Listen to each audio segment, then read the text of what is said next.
Selamat datang kembali, Minasang. Minggu ini kita akan melanjutkan kegiatan pelajaran kita. Masih berhubungan dengan materi minggu lalu, yaitu tentang mata pelajaran dan jadwalnya, atau disebut dengan Jikangwari.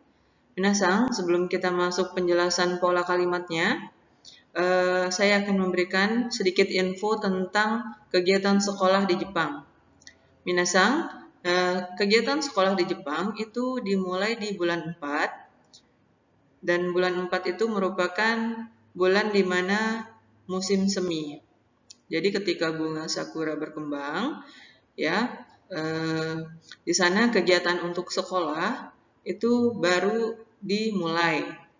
Ya, jadi minasang di bulan 4 itu kegiatan kenaikan kelas, penerimaan siswa baru atau penerimaan mahasiswa baru itu adanya di bulan 4. Jadi kalau secara garis besarnya perbedaannya dengan Indonesia adalah kalau Indonesia tahun ajaran barunya dimulai di bulan 6 atau bulan 7 gitu ya.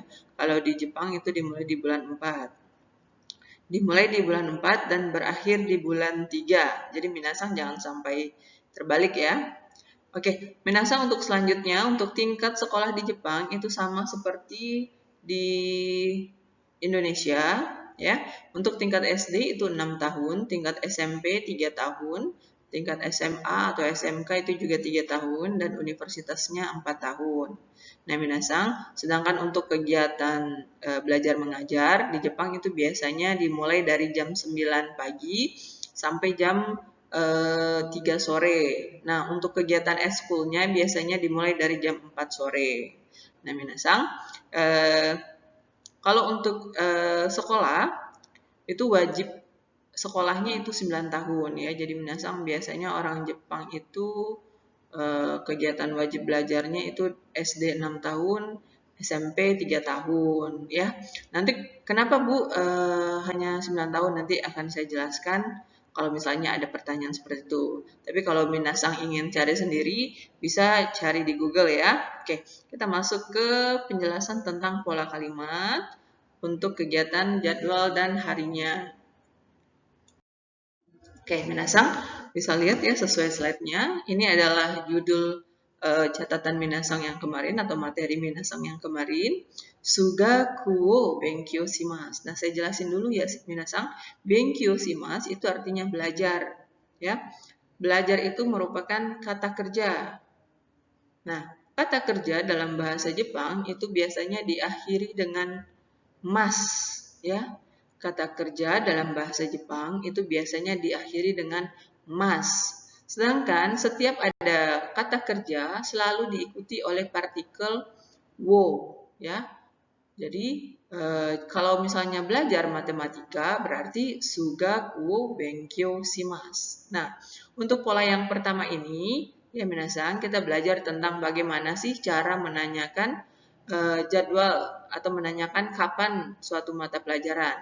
Nah, di sini ada pola. Yang pertama untuk pola kalimat tanyanya, minasang bisa lihat ada mata pelajaran, kemudian ditambah dengan partikel wa, kemudian ditambah dengan itsu desu ka. Itsu itu artinya kapan. Nah, karena dia kalimat tanya menggunakan akhiran partikel ka, ya. Kita lihat contoh kalimatnya. Minasang bisa lihat di kotak yang warna ungu. Suga kuwa itsu desu ka? Suga kuwa itsu desu ka? Sugaku itu adalah pelajaran matematika. Kalau dalam bahasa Indonesianya, pelajaran matematika itu kapan atau kapan pelajaran matematika? Sugaku wa itsu desu ka? Nah, untuk cara menjawabnya, minasang lihat lagi pola yang di atasnya.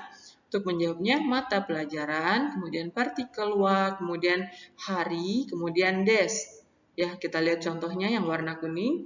Sugaku wa kayobi desu. Sugaku wa kayobi desu. Artinya, pelajaran matematika itu di hari Selasa. Kalau kita gabungkan dari kalimat tanya dan kalimat positifnya, Sugaku wa itsu desu ka? Kemudian dijawab, Sugaku wa kayobi desu. Ya minasang, Sugaku wa kayobi desu. Gitu ya minasang. Jadi minasang jangan bingung ya. Kalau minasang ini ikut polanya saja, kalau bingung lihat polanya, terus tinggal diganti dengan mata pelajaran dan harinya. Misalnya kita ambil contoh yang lain, misalnya pelajaran bahasa Jepang. Kita tanya, kapankah pelajaran bahasa Jepang? Berarti Nihongo wa itsu desu ka? Misalnya kita jawab pelajaran bahasa Jepang itu di hari Senin. Misalnya, Nihongo wa getsu yobi desu. Nah, kira-kira paham ya minasang? Oke, kita lanjut ke pola selanjutnya. Nah, di pola ini saya bedakan ya minasang. Di sini sebenarnya ada dua pola lagi di slide ini. Ada pola yang di dalam kotak yang warna biru dan di warna ungu, ya. Nah, setiap yang warna biru dan ungu itu kita bagi dua untuk kalimat tanya dan kalimat jawabannya atau kalimat tanya atau kalimat positifnya, ya. Nah, minasang juga harus perhatikan tanda panahnya. Setiap pola ada contohnya, setiap pola ada contohnya. Nah, untuk yang pola yang kedua, ya, nanyo bini, kemudian mata pelajaran, kemudian o benkyou shimasu ka. Nah, kalau kita jadikan pertanyaan, misalnya nanyo bini taiku o benkyou shimasu ka. Nah, pola ini buat apa sih? Pola ini untuk menanyakan hari apa pelajaran suatu mata pelajaran ini gitu. Misalnya di sini Taiku itu adalah pelajaran olahraga. Nah, ditanyakan hari apa pelajaran olahraga? Nanyobi ni taiku wo benkyou shimasu ka? Nanyobi itu artinya hari apa? Nan itu apa? Yobi itu hari. Jadi kalau digabungkan jadinya hari apa? Kemudian untuk partikel ni di sini adalah di yang digunakan untuk keterangan waktu, ya. Misalnya Nanyobi ni taiku wo benkyou shimasu ka? Kemudian minasang lihat jawabannya dulu yang kuning.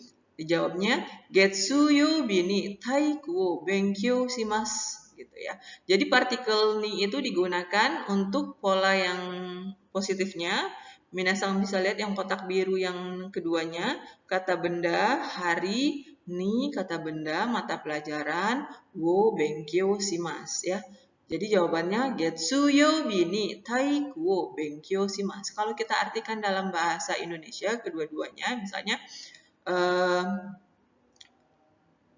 hari apakah kita belajar olahraga? Kemudian dijawab kita belajar pelajaran olahraga di hari Senin, begitu. Kalau dalam bahasa Jepangnya Nanyobi ni taiku wo benkyou shimasu ka? Kemudian dijawab Getsuyobi ni taiku wo benkyou shimasu. Ya. Nah, untuk pola yang ketiga yang warna ungu, nah yang pertamanya untuk kalimat tanya, kata benda untuk mata pelajaran, kemudian wa, kemudian nanyobi ni arimasu ka. Nah, ini polanya buat apa lagi sih Sensei? Ini sama seperti yang di atas untuk menanyakan mata pelajaran ini adanya di hari apa gitu ya. Misalnya kita lihat contohnya ya. Rekisi wa nanyobi ni arimasu ka? Rekisi itu adalah pelajaran sejarah. Nanyobi tadi hari apa? Jadi kalau dalam bahasa Indonesianya pelajaran sejarah ada di hari apa gitu ya. Rekisi wa nanyobi ni arimasu ka? Kemudian dijawab, minasang bisa lihat yang bagian kuning di bawah, rekisi wa getsuyobi to suiyobi ni arimasu. Artinya pelajaran sejarah ada di hari Senin dan di hari Rabu. Gimana sih pola kalimatnya? Pola kalimatnya minasang bisa lihat di bagian ungu kotak paling bawahnya. Kata benda untuk mata pelajaran, kemudian partikel wa, kata benda untuk hari. Nah, kalau misalnya ada 2 hari dalam satu mata pelajaran itu ditambahkan dengan partikel to, ya.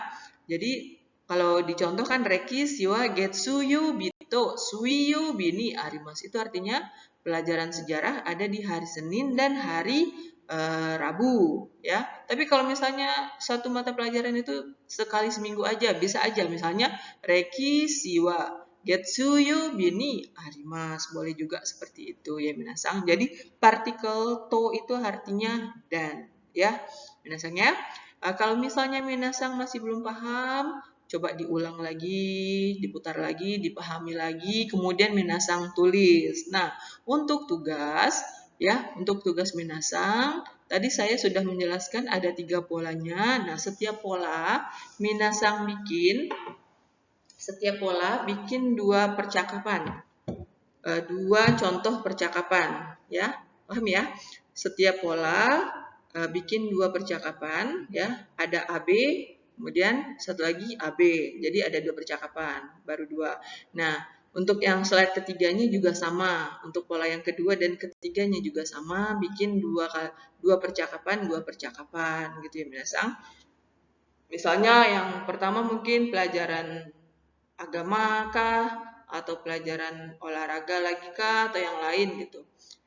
Kemudian ditulis dengan huruf hiragana, ya, harus yang rapi, partikelnya harus dijelaskan, kemudian partikel wa-nya juga harus lebih ini ya, jangan wa itu ditulisnya pakai huruf apa gitu ya, minasang harus diingat-ingat lagi gitu ya. Jangan asal nulis, jangan asal lihat punya teman gitu ya.